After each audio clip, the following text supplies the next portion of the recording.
The latest this week, Manchester United are looking for a goalkeeper. What in the bloody hell does that mean? I mean, I thought we just bought Senne Lammens, so what's going on there? Manchester United are still in for that midfielder, like that midfielder to complete, and there's so much to talk about there. Manchester United also signed a young star from Colombia. His name is Christian Arasco. We are going to be talking about that.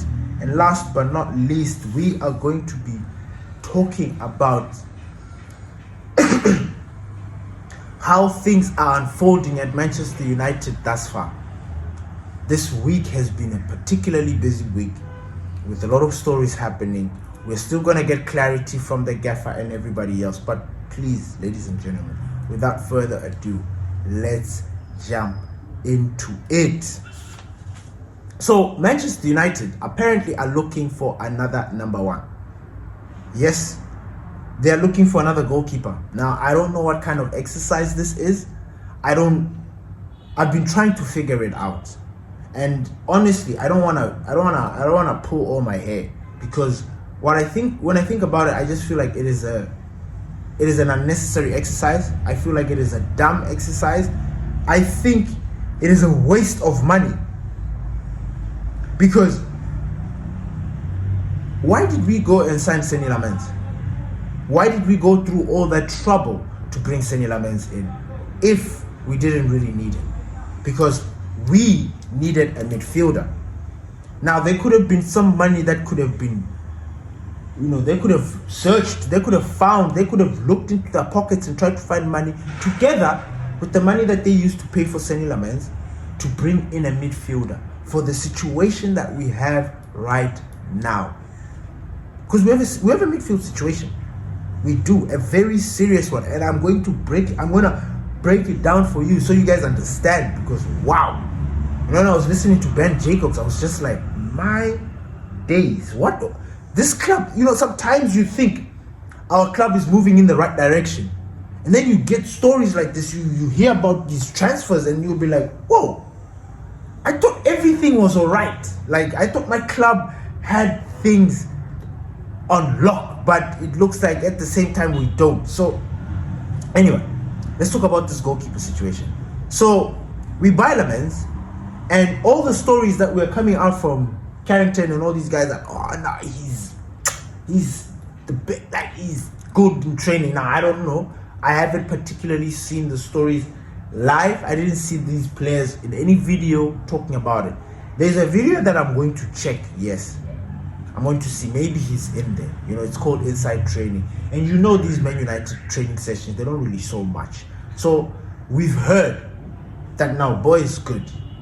And also, prior to him coming to Manchester United, his ceiling, he was wanted by a lot of clubs in Europe. So we've basically bought another Lenny Yoro, another generational talent that is unproven, unfortunately. You can't say he's proven, especially because he was playing it in Belgium. Now, Belgium, yes, you know how it is. You need to be La Liga or Serie A or Bundes or Premier League to actually have a little bit of weight on your name. Now, Senne Lammens doesn't have that kind of weight, but apparently he's so good. All his attributes and everything about him being a goalkeeper is so good. But why is Manchester United wanting to sign another goalkeeper? Now, did you see the names that were being touted around?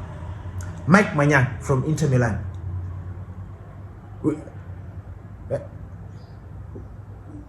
We've got Andre Onana from Inter Milan. I'm not saying that there's anything going on there with I'm not saying that. But we bought Onana from Inter. We gave Inter some cash. Mike Maignan, I don't understand. He's a very good goalkeeper. I just don't. How old is he? Is he not in his late 20s? Yeah, he does fit, but it's so out of the box for me. And I'm just like, okay, how many years are we going to get out of Mike Maignan? What's the story there? Because the idea that I bought into was Lammens, young, 23, for the future. David De Gea kind of scenario, fairy tale story. You know, David De Gea came to us very young, and we put him into the limelight very young, and the guy had to grow in the job. So I thought that was what was going to happen with Senne Lammens, but I'm hearing, Mike Maignan, they're looking for a new goalkeeper, and I'm just sitting there thinking to myself, whoa, okay.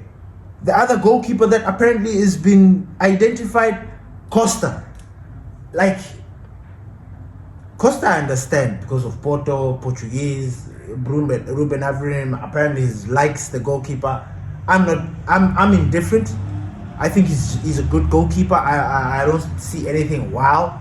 And I'm not saying that against like Lammens against Costa or Maignan, Lammens will be on top. No, I'm not saying that. But I've already bought into this idea of the future. Because if you're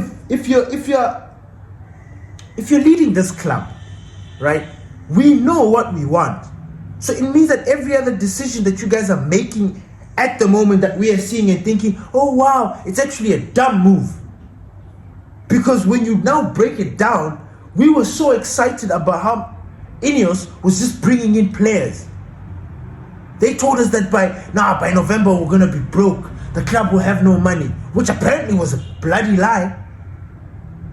But they tried to sell us the story that now our club is in crisis, so there's not going to be any money, so they need to do what they need to do, and they did it. And then come the window, they're spending like they never said that they didn't have this money. Now they sit there thinking to themselves, when they don't have the money or something, PSR, FFP rules, no. Then you think about, okay, did we need 2 number 10s? No, we didn't. We already had players there that could actually do the job. We had Mount, you know. We could have brought one and then focused the other money into bringing another player. We didn't do it.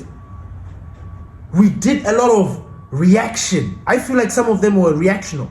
We wanted Liam Delap. We didn't get him. Delap is injured, by the way. So there's just all these things, and I'm just sitting there thinking to myself, okay, so you guys are just making moves. We see you making moves. It makes us think that you guys are doing something, but in actual fact, there's dololo happening there. Absolutely nothing. So this story of the goalkeeper, like if we're thinking, like look, next season we've got other problems. We've got midfield situations that we need to sort out. Why is there a budget already being set up for a goalkeeper for next season? Why? When that money, because we already know that the midfield market is heavy, it is tricky, it is expensive.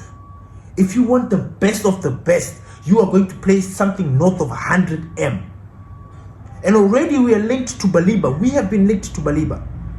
Now, based on the stories that I read, Manchester United are not going to sleep on this. They want to go back on Baleba. Baleba, unfortunately for him, is starting slow because, yes, the interest of Manchester United, that 100 million, him coming to Old Trafford to represent Manchester United, it messed with his head. He's not playing very well for his club now. Now he's making little cameos there and there. But that doesn't stop Brighton from that evaluation of the player. Because people are thinking, oh, because Baleba now is not playing very well, maybe the price will drop down. That Brighton are a different animal in the transfer market. They have got a system that I envy with my life. You know, I wish that system that is happening at Brighton would literally be at Manchester United. Obviously with our personnel, but in the same exact system. That system works and it has been there for a while. So when people see Brighton do what they do, they think, nah, these guys are this thing has been happening. Ever since Brighton broke into the Premier League, I think that was when they initiated their system. And it works. It absolutely works. So even if Baleba has a very bad season, particularly, not a bad, but a particularly not good season, that will not deter them from their price tag. The price that they believe their player should be. So if they believe that Carlos Baleba is 100 or 120 and his form is not as, trust that you are going to pay that money if you want that player. So that is the situation that we're in. So, fine. We need the money. But now all of a sudden, we are creating a budget for a new goalkeeper. Now apparently Ruben, I like to listen to my gaffer. When the gaffer doesn't speak, it's very difficult for me to give anything because he hasn't spoken. The other stuff is because of interviews. These are stories that I've read. Apparently he has done this interview, or apparently he has done this. And you'll be like, okay. And you take the quotes and you'll be like, fine. But I like to see him. I like to see the press conference. So as I'm talking to you right now, maybe the press conference is out. Maybe the players that I'm mentioning or whatever, that I mentioned in my preview, are not going to play because he has already said the things that he has said. But yeah, so I don't understand this budget that we are starting to have for a goalkeeper. I don't understand it when we need to focus on other positions. Because apparently Ruben Amorim is looking for a right wing back. He's looking for a centre back. He's looking for a midfielder, a wing back, and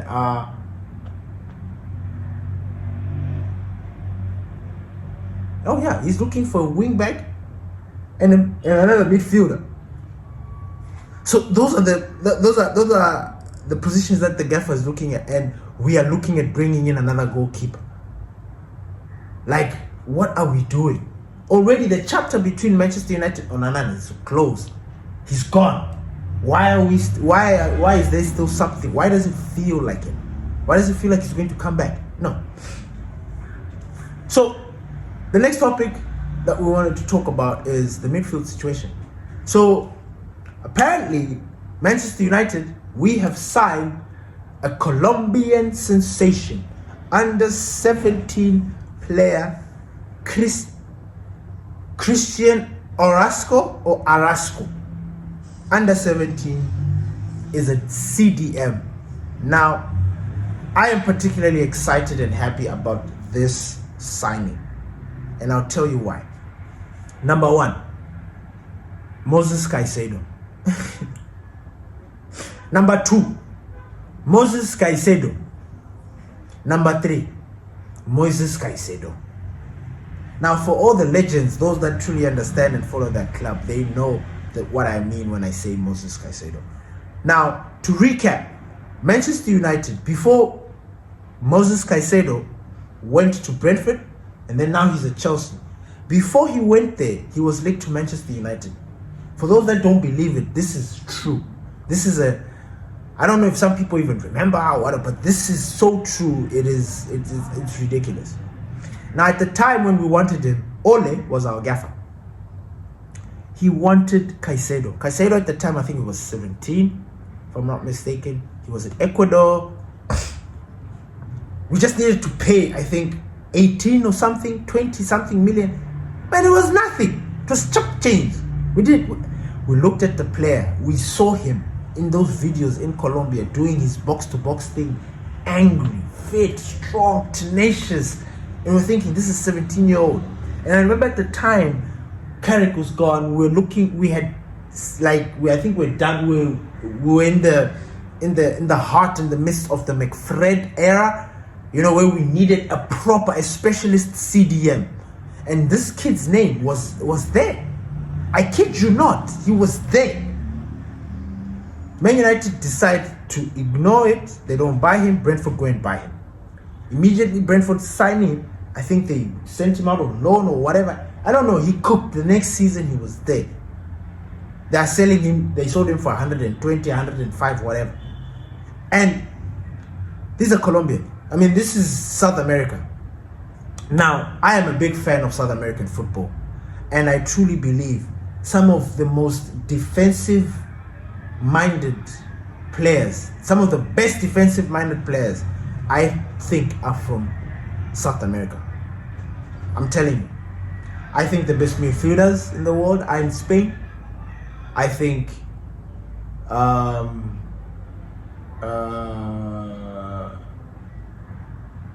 Anyway, midfielders Spain, defensive-minded players. I would say Brazil, and I say centre backs and CDMs. I would say South America. Now I'm excited about this because it feels like the Caicedo deal. It gives me that vibe. Under 17, he's especially CDM. He's known for his tenacity, his ball-winning skills. He is even being compared to the old school Makelele. You know, like that's... They're not saying that that's how he is, but if you want to have a picture of the kind of player that he is, they say he resembles a Makelele. Now, those who don't remember Makelele, I don't know. I can't do this for you. You know, like, it means you're young and you need to go to YouTube and type in Makelele. He played for Chelsea at some point. He's a very good defensive midfielder, one of the best during his time. So when you hear things like that, you get excited. Now, for me, yes, I understand. Apparently, we've signed him under 17. He's only going to come next year. I'm excited. I'm excited because we are lacking in these positions. We are. This finding that gem, like this CDM, like that player that's going to be yes, we've got Kone, but Kone is a different profile to this player. For me, Kone is a box to box. This guy is going to be that, like, probably an Adam Wharton. Speaking of Adam Wharton, let me dive into this midfield situation. So yes, Manchester United signed an under 17-year-old from Colombia. I'm excited. I'm happy about that. Christian Arasco. Remember the name, ladies and gentlemen. Moving on. Midfield search continues. So Adam Wharton, Carlos Baleba. Adam Wharton, apparently Manchester United are keeping an eye on him. The Adam Wharton situation for me makes me nervous because Real Madrid is now in the picture. He's now a big name. Adam Wharton is not a small name that, like, yeah, he could have been in the past because Crystal Palace didn't win shit. They started winning trophies. They're now establishing themselves as a team that you need to keep an eye out for. And they've had this gem with them for a while. And it's about that time where now people are taking notes, and it's that time for that kid to make that next step in his life, you know, to go to that big team where he's going to now shine. So Adam Wharton, apparently, and I don't know why these players are doing this thing nowadays, it seems to be the new thing, has a gentleman's agreement with Crystal Palace that he will leave at the end of this summer. At the end of this season, he will leave. And there is they mentioned that his release clause, or the fee for him to be sold, will be around 55 to 60 million pounds. So that already, it means that is the price set for Adam Wharton. So Manchester United already, they need to be like, okay, we need to add 60 million to our budget for Adam Wharton. Because if you don't do that now, what the hell are you going to do? The Carlos Baleba situation, like I said, it's the same. Brentford are not going to budge on their evaluation of the player. We are going to probably have to pay what they want. Unless something bizarre, particular happens. Like let's just say maybe Baleba does have a really dreadful season. You know, the kind of season that just you'll be like, nah. Guys, you guys need to drop the price for this guy. Nah. Or he has something goes wrong. That's the only time maybe that I feel like maybe they will budge. Now, you need to understand, this coming season, this transfer window it could be Manchester United's, it's going to be bizarre because we're going to be releasing Casemiro, right? His contract is done. There's this situation with Bruno Fernandes as well, leaving to Saudi Arabia. Like the links and the reports are strong with regards to Bruno, and so I don't know if Bruno is still going to go to Saudi Arabia. That is driving me crazy because I'm just like, so wait, is this the last season? I get it, but is this the last season with Bruno? So what if Bruno has one of those immaculate, amazing seasons, like 20 goals, 20 assists, kind of like season? Let's just say he does. Are we still going to let him go to Saudi Arabia? I'm confused. I need to digest that. I didn't even realize when I was saying it, or as I was even reading it at the time, I didn't realize how much it would get to me, because that is a lot. That is a lot. So already you can see that 2 midfielders are out. Bruno, Casemiro, or in question. And then there's the whole situation with Kobbie Mainoo. There are questions about the starting of Kobbie Mainoo. Kobbie wants to play in the World Cup. I understand. I get it. I understand why. But I almost feel like Kobbie is lying to himself. In the sense, not lying in the sense that he's delusional, no. And a lot of these players do this, don't get me wrong. And I'm not even trying to take digs at anybody. Like, it's nice to play in the World Cup. You want to play in the World Cup when you're young, yes. But you need to understand your circumstances. You need to understand your situation. And I think that maybe with Kobbie Mainoo, he is forcing the situation. Like, I get he wants to go to the World Cup, but does he have to? Does he really have to? Does he have to make next year's World Cup? The kid is only 21. He's got 2-3 more World Cups to feature. But he's pushing to fight into this one. Now, his form is not particularly good. He's sort of working his way there. And then he already has this resistance from the gaffer, and then there's Bruno. So, and then on top of that, his form didn't bring him to where he is. So it's like, okay, bro, you want to make it to the fine. You are allowed. Like, look, nobody's stopping you from going to the World Cup.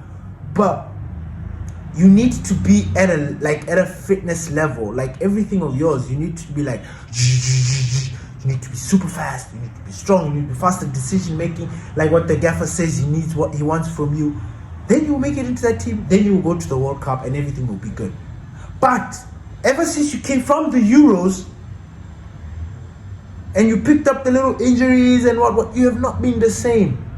And I don't know, and that's the thing when I say he's lying to himself. Like, I can see that he's not the same. And I can tell that he's slowly working to, he's getting there. I'm not saying that he's not gonna get there. I'm not. If he gets there, that's exactly what I want him to do. I need him to get back to there so that this conversation can change. But as long as he's still like fighting, like trying to get his form, that form, it's gonna be tough.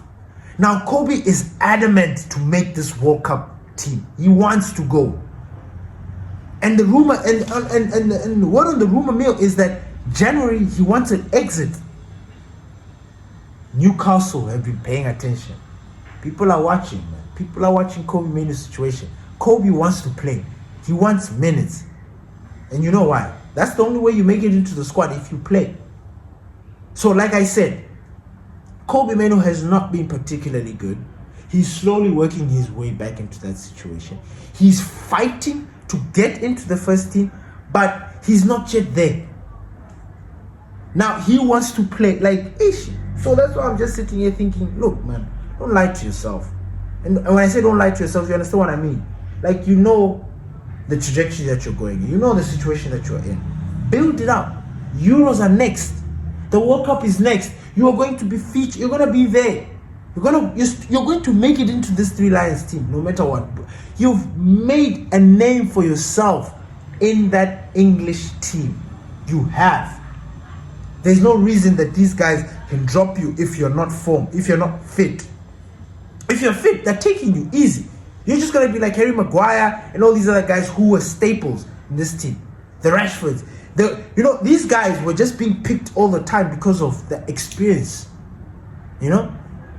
Look at Rashford. The turbulent situation that he's been, season that he's had. Tuchel comes in, brings him back into the team. Simple. Bam, bam, bam. Because Rashford has a reputation in the England team. So I don't think Kobe Mainoo is far off. Kobe Mainoo is right there. My issue is fighting to have minutes, because I want him to humble himself. I want him to sit there and take everything that is coming his way. Not in a bad way, but because we respect Kobe, we want him to be this. We love, he needs to humble himself. Football has got this karma that is mad.